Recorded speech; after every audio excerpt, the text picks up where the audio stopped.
బంగాళదుంప 100 గ్రాములు తీసుకుంటే 97 క్యాలరీల శక్తి, కూరగాయలు 100 గ్రాములు తీసుకుంటే 25 క్యాలరీల శక్తి, అంటే కూరగాయల కంటే 4 రెట్లు ఎక్కువ శక్తిని బంగాళదుంప అందిస్తుందన్నమాట.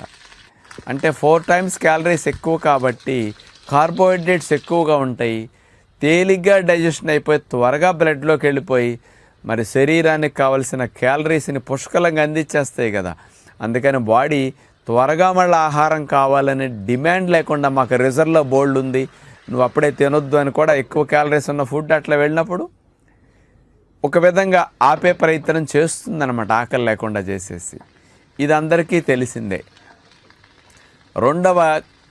రెండవ సైంటిఫిక్ రీజన్ ఏమిటంటే బంగాళాదుంపను తిన్న తర్వాత అందులో ఉండే ఒక కెమికల్ కాంపౌండ్ ఏమిటంటే పొటాటో ప్రోటీనేజ్ ఇన్హిబిటర్ 2 అనేది ఇందులో ఉంటుందన్నమాట.